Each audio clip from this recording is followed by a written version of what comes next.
fans, Black Friday has come early this year, and we're ripping up our prices for a limited time only. Get the heaviest hitting deal of the year. Save up to 33% on all plans and stack up your fight calendar with over 150 fights a year. Live on DAZN. What a fight we have here in our main event. And then enjoy a knockout November schedule. Subscribe before November 29th. Sign up at DAZN.com/boxing. Where the F has John Fury gone? That's a genuine question. Where the hell has he gone? Because it's, right, fight week for Fury Usyk back in May. I mean, John Fury was on another level. He was on another level. He was behaving like a complete thug, headbutting that member of Team Usyk for no reason, and came off the worst. Tyson Fury loses, and Tyson is the one who is giving it all that, and he's still giving it all that about that. I'll talk about that in a separate video. But John Fury is someone, certainly since he's become a member of the Team Fury after he came out of prison, he's always the one who is, if it's not Tyson, it's more often than not him, who's front and center at all these press conferences, weigh-ins, fight week, everything. You know, Michael Benson on Twitter was sharing a couple of John Fury's most infamous moments, and just squaring up to Mike Tyson, to KSI, to Jake Paul, things like that. And it's always John Fury. As soon as the camera is there, he's on it, you know. And this week at the Usyk Fury press conference, no sign of him. I mean, if he was even there, you wouldn't have known, because there was just nothing. We know that he is going to remain part of Team Fury. Tyson Fury has confirmed that the team is not going to change. So it's Sugar Hill, Andy Lee, and John Fury. Okay. Going to a fight this magnitude, probably not best idea to change the team, but you need one overarching voice in the corner, and that's what you need, and that's Sugar Hill. Okay, fine, fair enough. Sugar Hill was there, Andy Lee was there, John Fury wasn't there. He wasn't in sight, and I could be wrong on this, but I'm pretty damn sure when Joshua fought Dubois back in September in Wembley, earlier on in the card, you could see a couple of people in the VIP area, you know, where Eddie Hearn and Turki Al-Sheikh would sit a couple of rows behind them. You could see people coming in, and Tommy Fury was definitely there, and I'm sure I've seen John Fury there. And what's weird is John Fury would be at one of these events, but you wouldn't have really known he was there, because there was no interviews, there was no antics, which John Fury is again infamous for. There was none of that, and it's not like John Fury is that. So I would assume that John Fury, sometimes he tries to just put himself in these kind of moments, you know, something has happened and John Fury has to, you know, butt in. But a lot of the time, having been to some of these events, if someone who you don't expect to turn up at an event turns up, you have a lot of, you know, independent content creators, whether they be big or small, who are like, oh, can I get an interview? And I'm sure that would have happened with John Fury. And who is John? John Fury never would turn down the interview, you would think. But I would imagine that would have been the case, because there would have been no shortage of people wanting to get words with John Fury, especially given the fact that he'd been so quiet since the Tyson Fury loss. I mean, it would be peak views for whoever got it. So that was a bit of a strange one to me. And I really don't know what to make of it. You know, I would imagine John Fury will be there for Tyson Fury versus Alexander Usyk in December. You would imagine if he's part of the team. In fact, I'm almost sure he would be.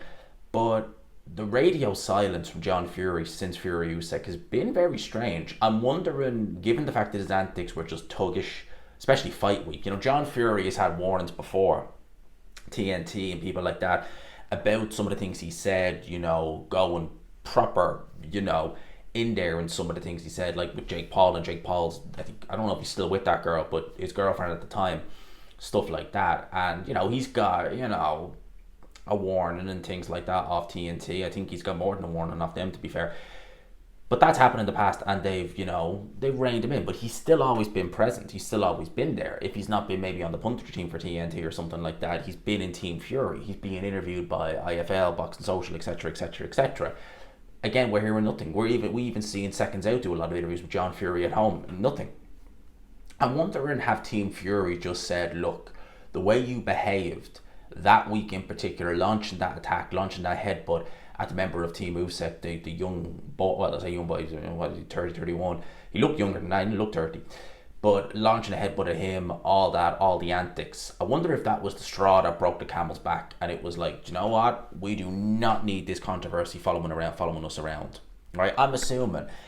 Another thing I was a bit bemused at, really, or befuddled at, was if you remember, if you cast your minds back to 2017 to Huey Fury versus Joseph Parker. Now that was imagine that fight was on YouTube pay-per-view. That lasted long, didn't it? One fight.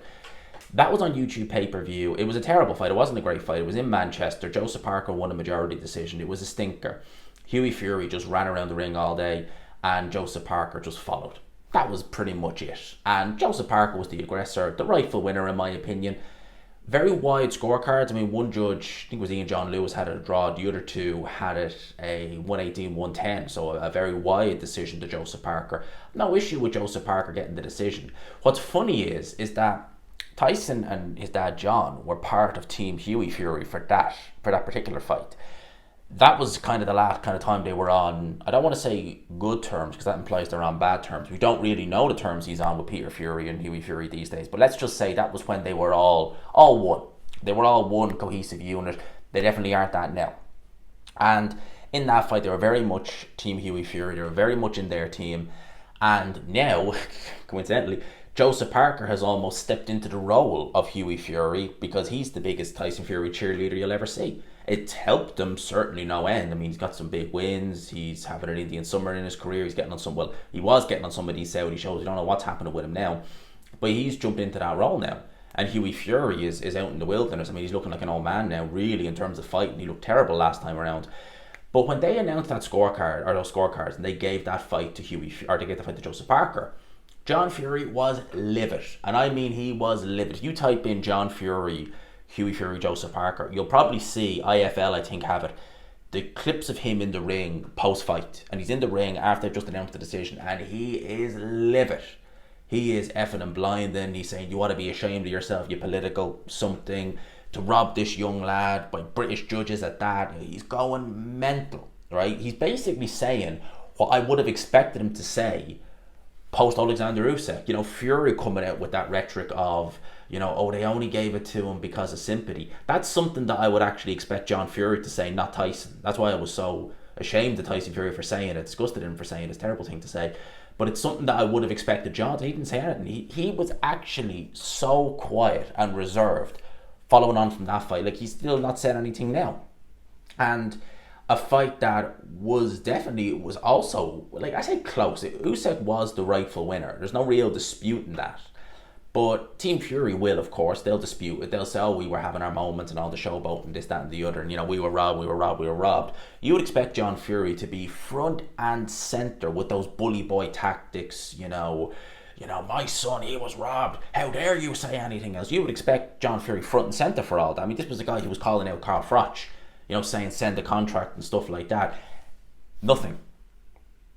I'm wondering, has he been reined in by Team Fury? Where they're just like, you know what, we just don't need this backlash. We don't need John Fury saying X, Y, and Z. And I'm wondering if John Fury is smart enough to think that, okay, maybe he's not been reined in the sense of you can't not give an interview, but maybe John Fury is smart enough to know that when he gets talking, things just come out. You know, he just says things just come out. And maybe he's thinking, just for a PR point of view and just for better, maybe it's better I just don't say anything at all.